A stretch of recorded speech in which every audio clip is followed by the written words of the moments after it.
హిందూ మత విశ్వాసాలను అదే పనిగా విమర్శలు చేయడం ఒక్కసారిగా మోడీకైతే చిరెత్తుకొచ్చింది. ప్రధాని నరేంద్ర మోడీ తీవ్ర వ్యాఖ్యలు చేశారు. దానికి సంబంధించి అసహనం వ్యక్తం చేశారు. వాస్తవానికి 144 ఏళ్లకోసారి కుంభమేళా వస్తుందనేది అంటే ఒక రకంగా ఇప్పుడు మనం చూసాం ఈ కుంభమేళాన్ని. మేబీ ఇంకో కుంభమేళా ఇప్పుడు చూసిన తరాలు చూడకపోవచ్చు. ఇంకా ఎవరో ఉంటారు అదృష్టవంతులు. అలాంటి కుంభమేళాని ఎంతో అద్భుతంగా అక్కడ చేస్తూ ఉంటే దాని మీద పదే పదే విమర్శలు.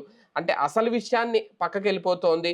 కుంభమేళా ప్రతిష్ట గురించి మాట్లాడాలి, దాన్ని అందరికీ తెలిసేలా చేయాలి. కానీ కావాలనే హిందువుల మీద, హిందువుల మత విశ్వాసాల మీద ఇలాంటి విమర్శలు, ఆరోపణలు, తప్పుడు ప్రచారాలు చేస్తున్నారు. ఎందుకు చేయాల్సి వస్తుంది? అదే నేపథ్యంలో ఆయన మాట్లాడిన కీలక వ్యాఖ్య, విదేశీ శక్తుల దన్నుతో భారత్ని బలహీనపరిచే ప్రయత్నం చేస్తున్నారు అంటూ మోడీ మాట్లాడడం. అసలు ఏం జరుగుతోంది దేశంలో?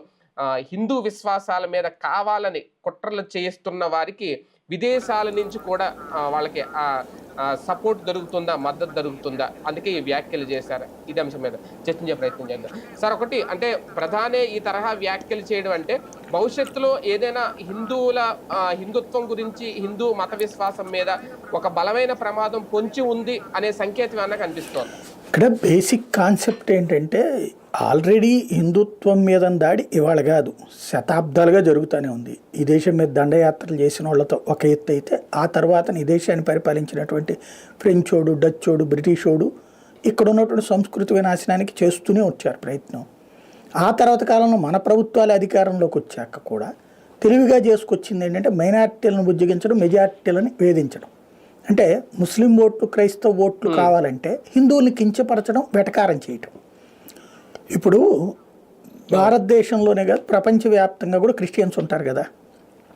ఎక్కడైనా అమెరికాలోనో లేకపోతే పోపు ఉన్నటువంటి ప్రదేశంలోనో, అక్కడెక్కడైనా జెరూసలేంలోనో ఎక్కడైనా గుండు చేయించుకోవడం ఉందా? లేదా అక్కడ ఏమైనా ధ్వజస్తంభం ఉందా? లేదా అక్కడ యేసుక్రీస్తుకి స్తోత్రాలు ఉన్నాయా? ప్రత్యేకమైనటువంటి స్తోత్రాలు ఏది మన ఏది ఇక్కడ ఉన్నటువంటి తరహాలు, అంటే మనకి హిందూ దేవుళ్ళకు ఉన్నటువంటి తరహాలు స్తోత్రాలు ఉన్నాయా? వాళ్ళ మతాచారాల ప్రకారం వాళ్ళకి జరుగుతుంది, అంతే కదా, తప్పు లేదు. వాళ్ళ మతాచారం అది. వాళ్ళు కొవ్వొత్తి పెడతారు, మనం ఇక్కడ దీపం పెడతాం. వాళ్ళకి సంబంధించినటువంటి ప్రార్థన ఒక రకంగా ఉంటుంది, ఇక్కడ పూజలు ఒక రకంగా ఉంటాయి. ఎవరి మతాన్ని వాళ్ళు పాటించాలి. కానీ ఇక్కడే ఎందుకుంటారు? దీన్ని ఎవరన్నా వెటకారం చేస్తున్నారా, తప్పుపడుతున్నారా? కానీలే అంటున్నారు. ఎందుకు అంటే వీళ్ళు హిందువుల నుంచి అటు కన్వర్ట్ అయ్యి ఉన్నారు కాబట్టి. మీరు చూడండి, ఎప్పుడైతే హిందువుల పండుగలు ముఖ్యమైనవి వస్తుంటాయో కరెక్ట్గా ఆ టైంకి ప్రత్యేక కార్యక్రమాల పేరుతో క్రిస్టియన్స్కి సంబంధించినటువంటి మత పెద్దలు ఏదో ఒక ఏర్పాటు చేస్తారు. ఎందుకని? సభలు పెడతారు. ఆ టైంలో వీళ్ళు ఇది తలుచుకోకూడదు అన్నటువంటి ఉద్దేశంతో. అట్లాగే ఇప్పుడు హిందువుగా ఉండేటటువంటి వాళ్ళకి సంబంధించి ఒకళ్ళకి మంగళసూత్రంలో ఒకటి ఉంటుంది, ఒకళ్ళకి 2 ఉంటాయి, ఒకళ్ళకి 3 ఉంటాయి. ఇట్లాగ సిస్టమ్ ఉంది, ఉంటుంది. దాన్ని నువ్వు హిందువు అంటే ఇట్లాగే ఉండాలని ఎవరైనా చెప్తున్నారా? లేదు. ఎవరి ప్రాంత సంప్రదాయాన్ని వాళ్ళని కొనసాగించమంటున్నారు. బట్ దీన్ని వెటకారం చేస్తారు. మరి అదే లెక్క అయితే క్రిస్టియానిటీకి సంబంధించిన దాంట్లో తాళి కట్టే సిస్టమ్ ఉందా? లేదు కదా. మరి హిందుత్వంలో ఉన్న తాళి అక్కడికి ఎందుకు కడుతున్నావు నువ్వు?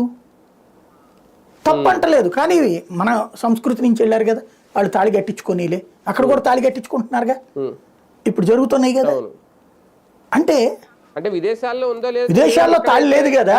సాంప్రదాయాలు కొన్ని కాపీ 100కి 80 కాపీ కడుతున్నారండి అక్కడ. ఇందాక మీరు అన్నారు ధ్వజస్తంభం ఉంది అంటే, మీరు విదేశాల్లో ఉందని అడిగారు, కానీ మన దేశంలో అయితే ఉంది. కేరళలో చర్చి ముందు ధ్వజస్తంభం. నేను అదే అంటున్నా, మన దేశంలో కాపీ కొడుతున్నారు కదా. అంటే నీ సంప్రదాయంలో అది లేని దాన్ని ఎందుకయ్యా అని అంటున్నామా మనం. కానీ మీరు ఎలా చూసినా పరమాత్మ భగవంతుడు ఒక్కడే. నీ దేవుడు నా దేవుడు అయితే కొట్టుకోరు కదా బేసిక్గా. ఎవరిదైనా సరే ఒక శక్తిని ఒక్కొక్కళ్ళు ఒక్కొక్క రూట్లో ఆరాధిస్తున్నాం. ఇది హిందూ ధర్మం చెప్పేది. మీరు చూడండి, హిందువుల యొక్క పూజా కార్యక్రమాలు విమర్శించే వాళ్ళల్లో ముస్లింలు ఉంటారు, క్రైస్తవులు ఉంటారు, అందరూ అన్నాను నేను. వీళ్ళల్లో 100కి 80-85 మంది ఎవరి పనాలు చేసుకుంటారు, మనల్ని మాట్లాడరు. వాళ్ళ మత ప్రాచారం ప్రకారం వాళ్ళు ఫాలో అవుతారు. 15% మంది 20% మంది మాత్రం హిందూ సాంప్రదాయాలు కించపరిచే వాళ్ళు ఉంటారు. ఈవెన్ హిందూలో కూడా వాళ్ళని వెటకారం చేసేవాళ్ళు ఉంటారు, ఓ 10% 15% ఉంటారు. దెన్ అది నేను ఆ ముగ్గురిది తప్పనే అంట ఒక ఆస్పెక్ట్. నెంబర్ 2 వచ్చేటప్పటికి మిగతా ఒక హేతువాదులు, నాస్తికులు, లేదంటే కనుక ఈ కమ్యూనిస్టులు లేదా కాంగ్రెస్ పార్టీ, వీళ్ళందరూ మాట్లాడేటప్పుడు ఒక క్రైస్తవ కార్యక్రమం గురించి ఒక్క కామెంట్ కూడా చేయరు, ఒక ముస్లిం కార్యక్రమం గురించి ఒక్క కామెంట్ కూడా చేయరు. తప్పు లేదు, ఎందుకు కామెంట్ చేయాలి మనం? వాళ్ళ మతధర్మం వాళ్ళ ఇష్టం వచ్చినట్టు వాళ్ళు ఆచరిస్తున్నారు, వాళ్ళ ఆచరణ విధానం వాళ్ళకుంది. ఇప్పుడు ఈ దేశంలో మా షరియా చట్ట ప్రకారం మేము నలుగురిని పెళ్లి చేసుకోవచ్చు, విడాకులు అనేది మా మత పెద్ద డిసైడ్ చేస్తాడు, మీరు కాదు అని చెప్తున్నారు ముస్లింలు. రైట్, కరెక్ట్, మంచిది, అదే అమలు చేయమని కోరుతున్నారు.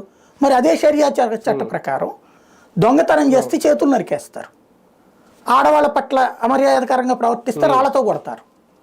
మరి అది కూడా అమలు చేయొచ్చుగా.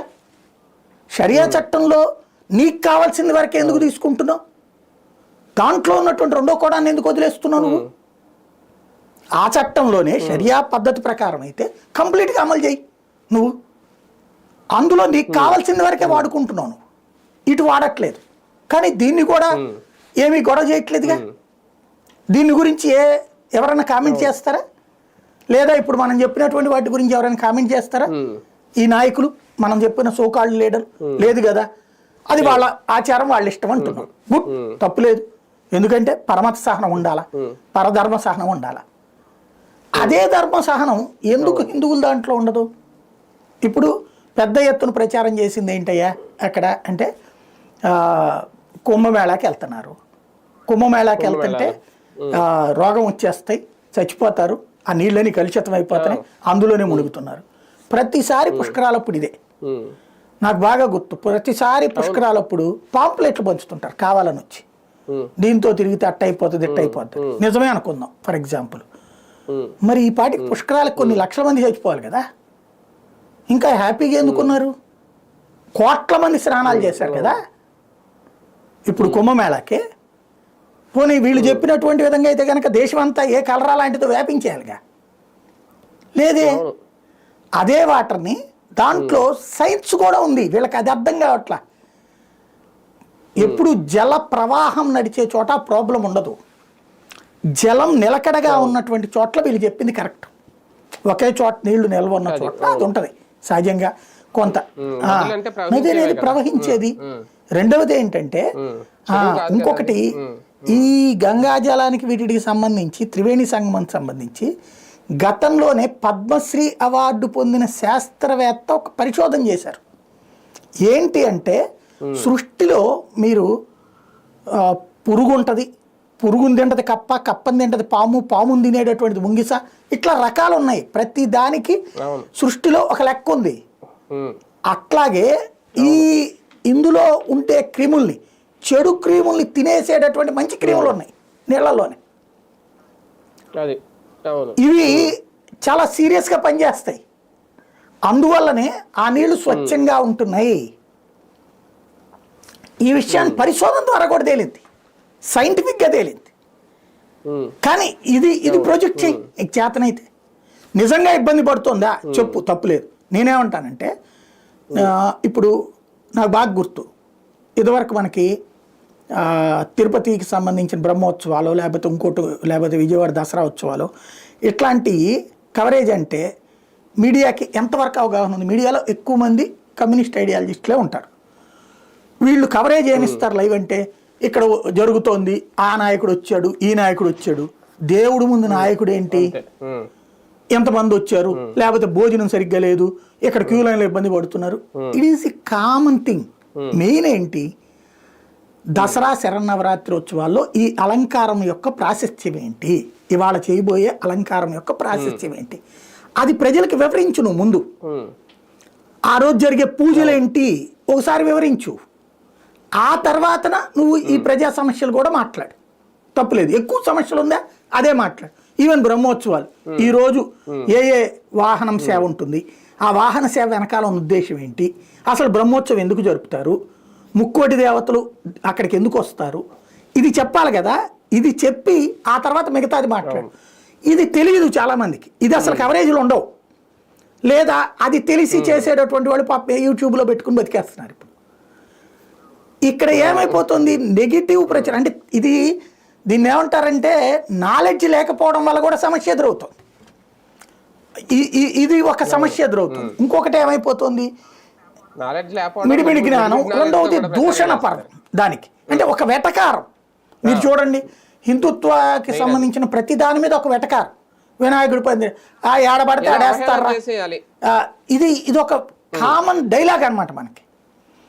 దీన్ని హిందూ ఎవడు తప్పు పట్టడం, అది వచ్చిన సమస్య. దాన్ని వీళ్ళు క్యాచ్ చేసుకుంటున్నారు. సరే చూసి చిరాకు పుట్టినట్టుంది. మోడీ కాస్త ఘాటుగా స్పందించారు అంతే. ఒక రకంగా రాజకీయ పార్టీలు కూడా సపోర్ట్ చేస్తున్నా ఇలాంటి వ్యాఖ్యలకి, అదే ఆయన కోపం వెనక. అదే కదా, ఇప్పుడు మొన్న మమతా బెనర్జీ అంది కుంభమేళ అంటే మృత్యుమేళ అని. ఎవరిని చంపేశారు, ఎందుకు చంపుతారు, అక్కడ ఎంతమంది చచ్చిపోయారు? అదే వాళ్ళ రాష్ట్రంలో నరికి చంపుతున్నారు, రేపులు చేసి చంపుతున్నారు, దాడులు చేసి చంపుతున్నారు. మృత్యు బేహారి అనే పేరు ఏదైనా ఉందంటే మమతా బెనర్జీకి రావాలి, ప్రజల్ని నాశనం చేస్తుంది కాబట్టి. కానీ ఆవిడ హితబోధ చేస్తుంది, నీతులు చెప్తుంది. అలాగే కమ్యూనిస్టుల మాటలు, కమ్యూనిస్టుకి సంబంధించి కేరళ పినరయ్ విజయన్ కామెంట్ చేశాడు కుంభమేళ గురించి. అట్లాగే కాంగ్రెస్ పార్టీకి సంబంధించిన అనేక మంది కామెంట్లు చేశారు, ఖర్గే చేశాడు. కాబట్టి ఆయన అన్నారనమాట, అంటే నువ్వు ఒక బాధ్యతాయుతమైన స్థాయికి వెళ్ళాక, అంటే ఎంత అహంకారం ఏంటంటే 80% మంది హిందువులు ఉన్నారు, కానీ ఈ హిందువులు ఏం పట్టించుకోరన్న ధైర్యంతో 20% మంది ఉన్నటువంటి ముస్లింలు క్రైస్తవుల గురించినేమో నువ్వు వాళ్ళ మతాచారాల గురించి ఒక్క మాట మాట్లాడమని కూడా ఎవడు చెప్పట్లా.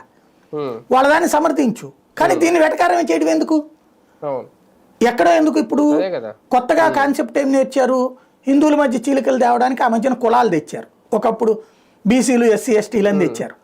తర్వాత ఇప్పుడేం తెస్తున్నారు, భాష తెస్తున్నారు.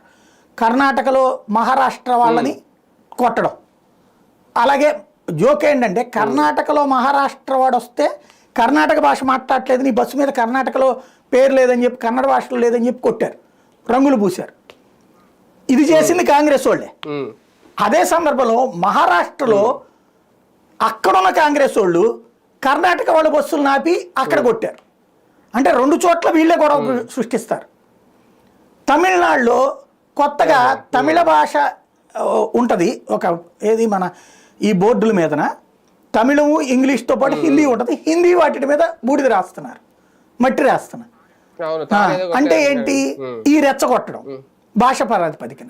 కాంగ్రెస్ మిత్రపక్షాలు చేస్తుంది ఏంటంటే, హిందువులలోనేమో కులం ప్రాతిపదికన చీల్చు, భాష ప్రాతిపదికన చీల్చు, రాష్ట్రం ప్రాతిపదికన చీల్చు, ఐక్యంగా ఉండకూడదు. హిందువు ఎప్పుడు ఒకళ్ళలో ఒకళ్ళు కొట్టుకు సావాలి, వాళ్ళలో వాళ్ళు. ఒకప్పుడు విభజించి పాలించు అనేటటువంటి విధానాన్ని కాంగ్రెస్ పార్టీ ఆచరించింది, అంటే బ్రిటిష్ వాడిది. దాని ఫార్ములా ఫాలో అయ్యింది కాంగ్రెస్ పార్టీ. ఇప్పుడు కూడా హిందువుల్ని అట్లా విభజించి పాలించే ప్రయత్నం చేస్తుంది.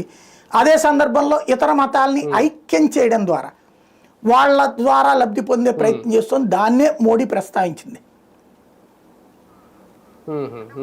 అంటే ఒక రకంగా సార్, అఖిలేష్ మాట్లాడినా, లేదంటే ఖర్గే మాట్లాడినా, మమతా బెనర్జీ ఎవరు మాట్లాడినా, ఐఎన్డీఏ కూటమి స్టాండ్ ఏమన్నా మార్చుకుందా? అంటే మీరు చెప్పిన పాయింట్ ఇప్పుడు ఒకటి, హిందుత్వాన్ని చీల్చే ప్రయత్నమా నిజంగా, లేదంటే హిందుత్వాన్ని, ఎందుకంటే వీళ్ళు మొదట కాంగ్రెస్ పార్టీ చెప్పుకునేది మాది సెక్యులర్ పార్టీ, సెక్యులరిజం అని.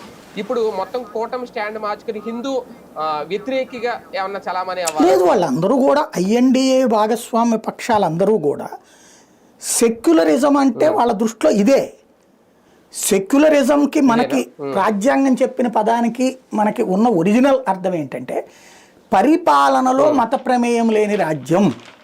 అంటే అందులో మళ్ళీ ఓన్లీ హిందూ నేను అనేది అదే ఒరిజినల్ పదం. అయితే పరిపాలనలో మత ప్రమేయం లేకపోవడం, నువ్వు హిందువు కాబట్టి ఇలా చెయ్యి, నువ్వు ముస్లిం కాబట్టి ఇలా చెయ్యి అని ఉండకూడదు రూల్ ప్రకారం. కానీ ఆ మొక్క సెక్యులరిజం అని పేపర్లో రాసుకుని, రాజ్యాంగంలో రాసుకుని, ముస్లింలకు కాబట్టి నీ భూమి మీద నీకు హక్కు ఉంటుంది, హిందువుల విషయం మాత్రం రాష్ట్ర ప్రభుత్వం తీసుకుంటుందా? అట్లాగే క్రిస్టియన్ స్కూల్ నడుపుకోవచ్చు, ముస్లిం స్కూల్ నడుపుకోవచ్చు, వాళ్ళ భాష చెప్పుకోవచ్చా, వాళ్ళ ప్రార్థనలు చేసుకోవచ్చా? హిందువులు మాత్రం భగవద్గీత చదవకూడదు, లేకపోతే హిందుత్వానికి సంబంధించిన పాఠాలు చెప్పకూడదా, రామాయణం చెప్పకూడదా? ఇదేం సెక్యులరిజం అసలు?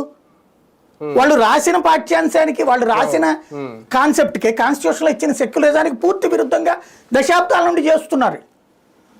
ఇప్పుడు అలా వీళ్ళందరి మధ్యన కలయిక కూడా అట్లాగే కుదిరింది. భావ ప్రకటన స్వాతంత్ర పక్కు కాదు ఇది, భావ ఐక్యత. అంటే మనకు అంటుంటారు కదా, ఇది మాకు నువ్వు వాళ్ళకి ఇద్దరికి కూడా సేమ్ భావజాలం ఉంది, భావజాలాల పరంగా మా ఇద్దరికి మధ్యన ఐక్యత ఉంది కాబట్టి మేము చేసామనేటటువంటిది.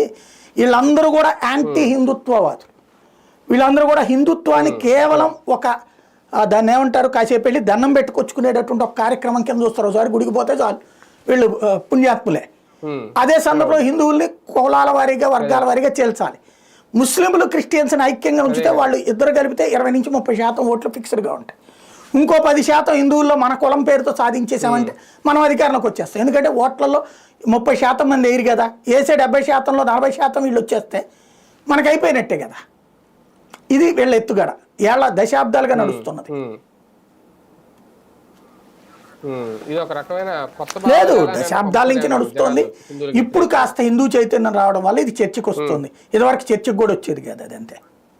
అదే అవును, కంప్లీట్గా మరుగున పడి ఉండేది. రైట్. చూద్దాం, మొత్తానికి మోడీకి అయితే హిందుత్వానికి సంబంధించి ఎప్పుడైతే ఈ తరహా వ్యతిరేక ప్రచారం ప్రధానంగా కుంభమేళాకు సంబంధించి ఎప్పుడైతే చేస్తున్నాయో, మొత్తం INDAలో ఉన్న పక్షాలన్నీ కూడా ఒక్కసారిగా అయితే చిరెచ్చుకొచ్చింది. కాస్తంత స్ట్రాంగ్గానే ఇచ్చినట్టు అయింది, గట్టిగానే వార్నింగ్ అయితే ఇచ్చారు. కానీ హిందూ మత విశ్వాసాలను దెబ్బతీయడమే లక్ష్యంగా కనుక రాజకీయాలు చేస్తే అది ఎంతవరకు యాక్సెప్ట్ చేస్తారు, భవిష్యత్తులో అది ఎంతవరకు నిలబడతాయి, అది ప్రమాదమా లేదంటే అదే రేపొద్దున వీళ్ళకి విజయమా వేచి చూడాలి.